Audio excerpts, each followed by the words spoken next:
Hello again, I'm back with another ink and wash tutorial. Ink and wash means ink and watercolor. All you need for this project is an archival pen, that's one that won't run, it's permanent, a paintbrush, this is a watercolor brush, some watercolors of course, a sketchbook that's good for wet media, a subject, and some water.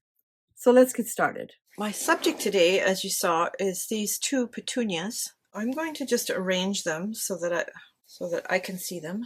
I want to see the whole blossom. You can arrange your flowers however you like, or whatever it is you're looking at. I'm going to try and ignore the props as I draw this. So I'm going to start with what's closest to me, which is this.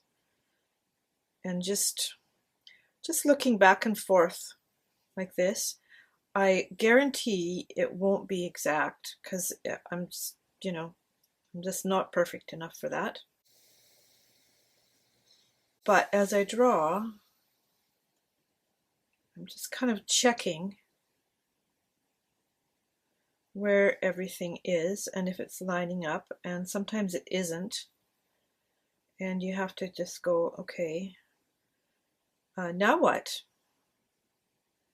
Well, here's what, you just make little lines. Now, the center is down in here, and I can actually see it, but I'm not going to put in the dark part because I'll do that with watercolor. But I will put in some of these lines that go towards the center. I just went out into my garden. This was from my hanging basket. So some of these lines go out like this. Okay, we'll just leave that one like that for now. And this one just touches it,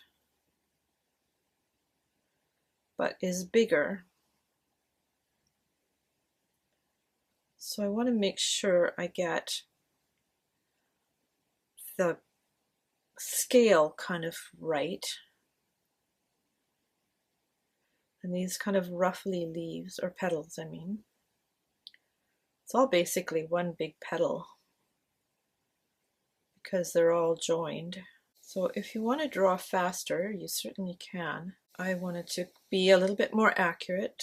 Don't need to be perfect by any stretch. And these lines go right out to the very tip. Now I could not put them in if I wanted to. All right, so there's the flowers. Now underneath here, let's see, this one goes, that's the center, goes down this way and this way to quite a tiny stem. From my vantage point, I can't actually see them all, so I'm going to take some liberty with it here because I haven't drawn it exactly where they were. Okay, so there's that, and then over here we've got this other little bud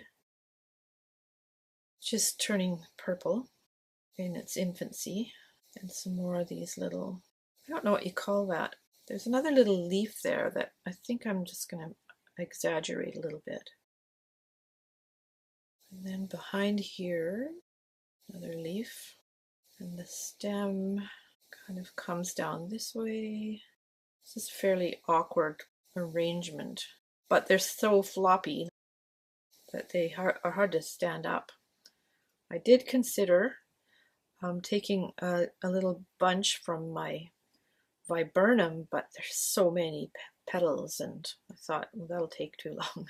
There, I think I'm just going to leave it like that. Now you'll probably find that you have favorite brushes, and this one is my current favorite for most of these things. Okay, I want to make sure that you can see this, which I guess you can. Now this color is a stunner. So what I want to do is see if there's anything in my palette that's already that color. That's pretty close. I've got another one over here. That's more of a rose color. So I don't think there's anything in that palette, but there's this opera rose, and it might mix well with this one. That actually warms it up, surprisingly. So I want to go with my magenta. Now it doesn't have to be exact. I'm going to put a little dab there so that I can mix and see what happens. So if I take a little bit of this ultramarine violet, whoa, that's kind of a knockout. I just put too much in there. Let's try this. Well, that's pretty close. So I'm going to mix these so that I've got some puddles here and put just a tiny dab of this ultramarine violet in there. What a great color. Oh, love color. I love color. Okay. Now, the color is pretty much uniform all over, but the light actually affects how deep it looks. So for example, along here where I'm looking at it at an angle, it actually looks like a deeper velvet. Whereas on this side, where the light from the window is hitting it, it looks lighter. However, I am going to just go ahead and just paint this in. Now, as I've mentioned before in my previous videos, you really don't need to color within the lines if you don't want to. And I sometimes leave a little bit of white because I think it sort of, makes it sparkle a little bit. Something else to realize is that there's hardly any paint in the world that I know of that's as bright as nature's colors. It's just, God does a better job. And I'm glad for that. But if you're looking for an exact replica, sometimes you just can't find it because nobody's made the paint. So while this one's drying, you can see how, because this paper is not all that heavy, it's actually mixed media paper, but it buckles a little bit because it's not a really heavy paper. So the buckles are making those little gradations. So I'm going to just fill this in. And then I can go back afterwards and add more color for depth once it's dry. Or I can just do it right now. So there's that. So if I take this and put it in here where the edge is already dry, and just carry it kind of down along the side here, take the paint out of my brush and wipe it out. I don't really want a line there. So what I did was wash the color out of it, take the moisture out of it, and then use that to move it. Now sometimes you're going to get watermarks. It's really common. And if you're okay with that, you can just leave them. If you're not, you can actually play with them a little bit. But I'm going to leave it for now, just so I don't mess it up too much. Because the thing about watercolor is that, here's a little demo. So there's my color, which is wetter on this side than it is on this side. But if I put water in here, see what it does? The water pushes it out because the water wants to spread and it's got room to do that. And so it will push against the wet part until it comes to somewhere where it can't push anymore. And it can't push anymore here, I think. Like you can see it kind of moving into this darker part, but there's kind of a lot of paint in there. So that little drop of water isn't quite as, tough enough to actually push it very far. If I tip the book over, it would run into it. But if it runs up against an edge that's drier, it'll just stop. And the paint that it's collecting will push up against that edge and stay there. So once it's all dry, you get a light part, and then you get this dark line, and then you get the darker part, or the other part where it ran into it. I hope that makes sense. A lot of people think watercolor is kind of scary, and I've always been kind of puzzled by that because I've never found it to be so. However, I started with it a long time ago. Okay, that purple is too purple. However, I'm going to just use a little bit along here. on this bud, which then goes into green. Well, let's go into this dark green. It's not dark green. Just mix a little bit of this blue-gray in here and we'll make it dark green.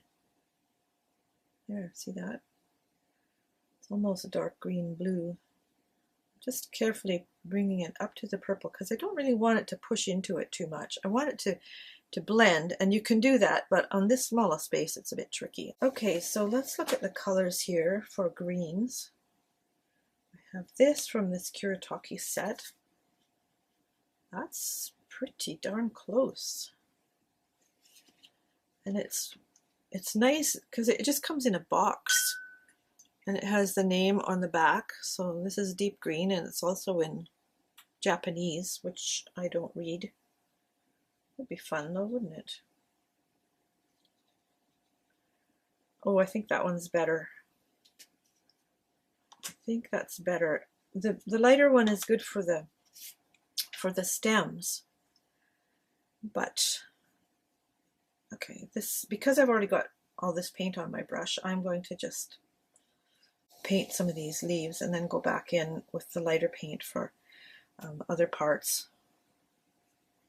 I actually want it to be a bit darker. So you see that? I had paint on my brush, I had water in it, and instead of adding more water, I just added more paint. So that gives me a much deeper, more intense color than on this leaf. So as again, you can see it's quite a bit darker. The thing about these Kuretake paints as well is they are a little more opaque than most transparent watercolors. And in case what you speak is English as a second language, opaque means you can't see through it. I was in a shop on Vancouver Island in the springtime, and they had furniture paints, but they're water-based, and I can use them with acrylics. So I asked the person who was helping me with these paints if this particular kind of paint was opaque, and she was like, "Oh, I don't know. I have to ask the other person there." So she came over, and I said, "I just wanted to know if these paints are opaque." And she said, "Yeah, they are opaque." And the other woman said, "I don't know this word." And I said, "Oh, it means you can't see through it." And she said, "Well, I'm actually from Holland or the Netherlands." And she said, "I've never heard that word before. So now I have a new word in my vocabulary." And so there you go. If you're not familiar with the word opaque, it means you can't see through it. And most watercolors are transparent. Gouache, which is also a watercolor, is actually more opaque. It's almost completely opaque. So this comes down here and it's quite dark purple. So let's get that in. Now, if you're not into really fine painting, that's okay. I actually like painting small because you can do it quickly. And for this series that I'm doing on YouTube, I'm going to do some flowers for a little bit, probably just a couple more.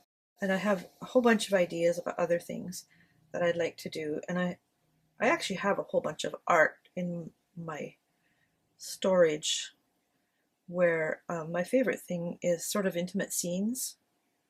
So I've done a lot of things like doorways and flower pots and stairways and with floral on them and that sort of thing.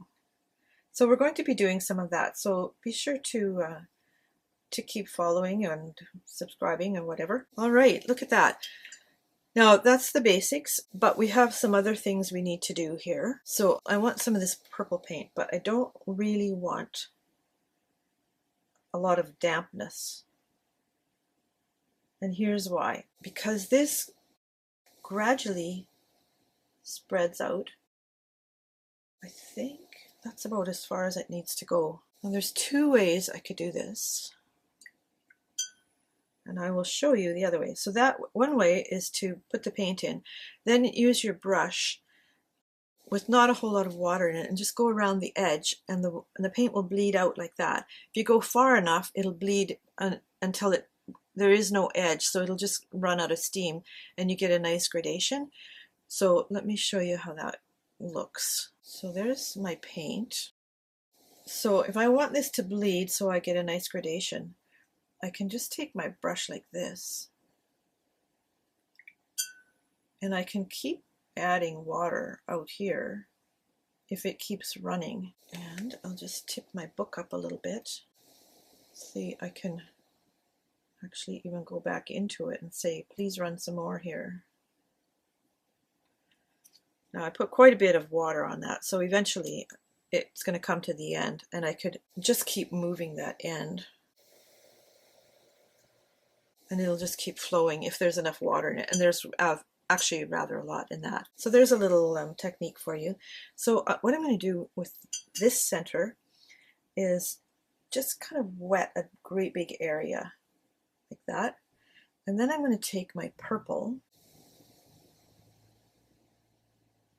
put it around the center like that, and just leave it. So that's what you have to do sometimes, is just leave it. Now I can see that it's tilting a bit this way, which I guess is okay. The flowers kind of go in this direction. So I'm going to just leave that. This one, I think I want more purple in it. So I'll just take some of this, put it back in there. Once again, wash my brush off. Go like that so that it has a place to go when it spreads, and do that. Okay, so with this one, it's running off in a direction I don't really care for, and your brush will act like a little vacuum. You can suck up the water if your paint is going where you don't want it. Now, as soon as this is dry, I'm going to add a little bit more to the centers. My flowers are dry, and I'm just going to add a little bit more black in here because it's on top of the paint now. And this, my center of that one, kind of ended up in the wrong place, but I'm going to kind of move it here so that it's about there. And this is just a little scribble. There's one other thing that I thought I would show you, and that is watercolor paint after it's dry is still movable, but it's not like moving furniture where it used to be there and now it is no more. But you can actually go into it like this, because that part was dry, and you can make a difference to it. You can also pick it up if you want to, and that's about as good as it gets. However, that's for pigments. There's pigments and there's stains, and a pigment is like ground up powder in usually gum arabic, but it's in a form, you know, I can't find the word, but anyway. And then there are stains, and stains are like stains, and there's a few that are stains that once they're there, they are there to stay. Can't remember. I think it's Prussian blue, but I'm not sure if mine is a stain. So what I want to do is just let that dry for a minute, and then I can tell. Well, that's almost completely dry. Okay, let's see if this one moves. Okay, well, that's a pigment as well. Anyway, it's a good thing to try, and just make sure before you paint something if you'll be able to actually move it around at all. I hope that gave you some ideas for what you can do with your watercolors, and how easy it is to just simply sketch something by just looking from the object to the paper back and forth like that. Just give it a whirl. I think you'll really love it. And I'll see you next time.